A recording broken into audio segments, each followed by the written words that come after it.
Okay, people, it happened at last. She has found her equal after years of Whoopi Goldberg stifling conservative viewpoints, treating guests like second-class citizens, and treating The View like her own personal space. Well, listen.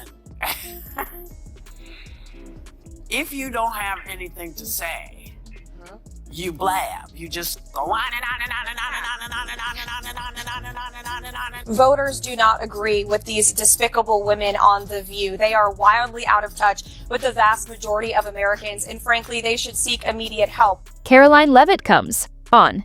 It was more than just a dispute. It was a beating in public. For the first time ever, Karoline silenced Whoopi's gibberish, snarled at her duplicity, and left the panel stunned.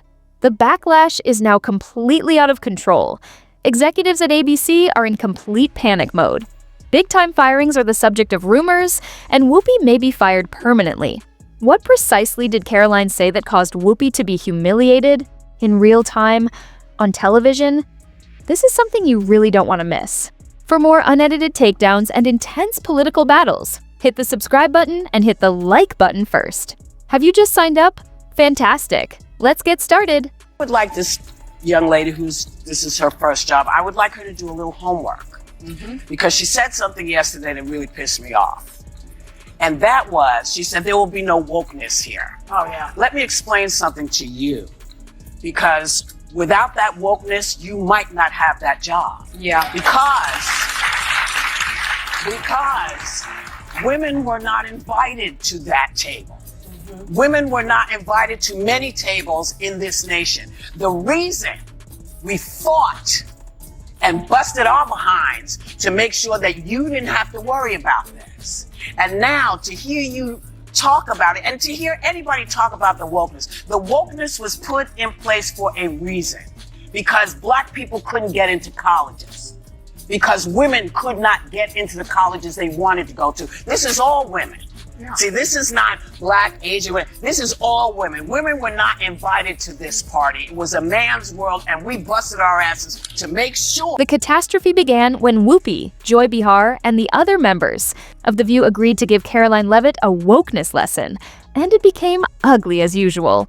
Whoopi rolled her eyes with her usual arrogance.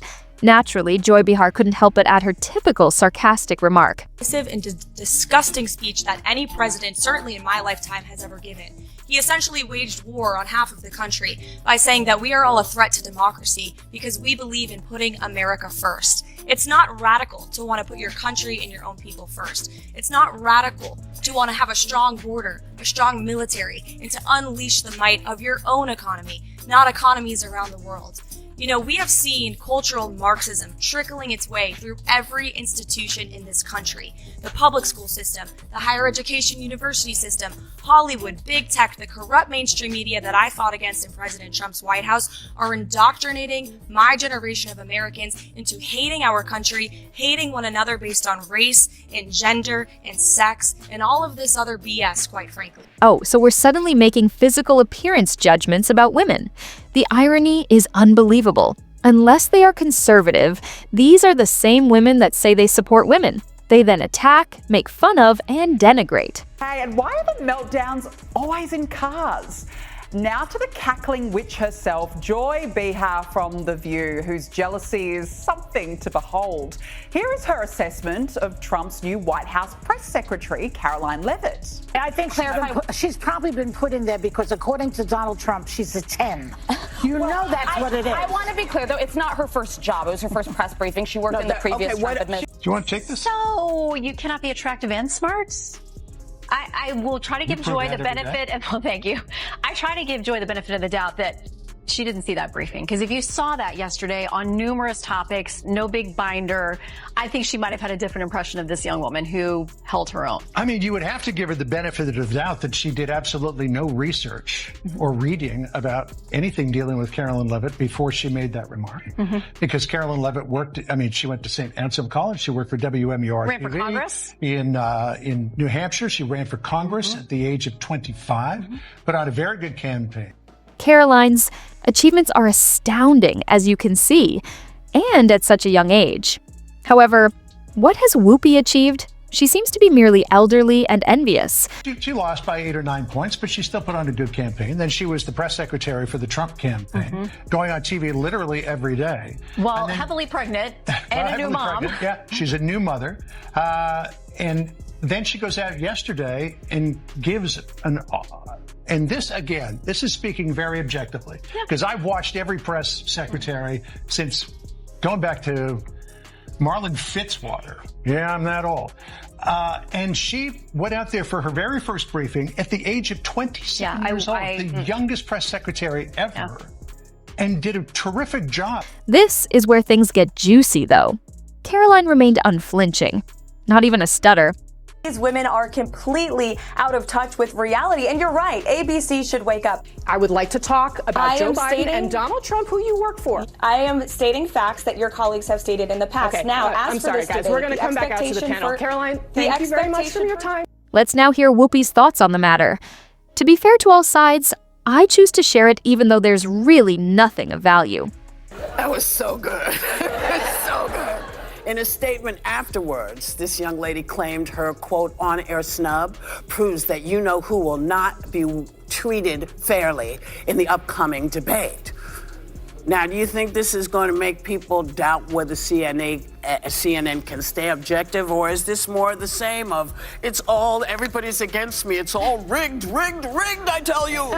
Is everything rigged? No, it's their MO. That's what they do. Rachel Maddow said last week, she's like, if the election is lost, it was rigged. If there's a debate, then the moderators are probably biased and they're prejudiced against me. Karoline retaliated. You sit here advocating for women's empowerment, but the moment a conservative woman achieves success, you claim it's due to her appearance. Whoopi, do you even hear yourself? That is the true form of sexism. Boom. The audience fell silent. Not even the interrupting Queen, Joy Behar, had anything to say. However, Karoline didn't stop there. Wokeness is a political tactic employed to silence dissenting voices. It has nothing to do with equality. And on this show, Whoopi, you demonstrate it every single day. It was impossible to ignore the audience's gasps. In a matter of seconds, social media went viral, Whoopi came to light, and Karoline took over the conversation. ABC is in full panic mode because of what happened next, which only made matters worse. We're trending across the country. While I vowed to provide the truth from this podium, we ask that all of you in this room hold yourselves to that same standard. We know for a fact there have been lies that have been pushed by many legacy media outlets in this country about this president, about his family, and we will not accept that. We will call you out when we feel that your reporting is wrong or there is misinformation about this White House. Boom. She's got more. I would like to point out to each and every one of you that in 2024, when Joe Biden was in the Oval Office, or upstairs in the residence sleeping, I'm not so sure, egg prices increased 65% in this country. Bam! Executives at ABC were appalled. There were rumors that producers were upset with Whoopi. The sponsors were becoming uneasy. She even began to lose the support of some ardent viewers of The View. Then came the actual bombshell. The following episode curiously lacked Whoopi Goldberg. And the official comment from ABC? Whoopi is pondering the recent conversations. Yes, we are all aware of the true meaning of that. The View's spokesperson, Whoopi Goldberg, was in danger of being fired. However, the consequences did not end there. Currently, the writing is on the wall. ABC must make a difficult decision. Do they keep doubling down and risking complete cancellation? Or do they clean house and eventually restore some equilibrium to The View? Let's face it, controversy is what this show is all about. However, it's over when the negative reaction surpasses the increase in ratings. They are also currently treading very carefully, since people are tuning off, sponsors are retreating, and their credibility is being damaged. Perhaps this View is finally dying. Is Karoline Leavitt the one who put the last nail in the coffin? Okay, everyone, it's your turn now. Was the most spectacular moment in The View's history Karoline Leavitt's takedown? Does Whoopi deserve to be fired? And did she finally cross the line? Most importantly, will The View continue after this? Drop your thoughts in the comments below, and before you bounce, smash that like button and hit subscribe so you don't miss any breaking updates and uncensored takedowns.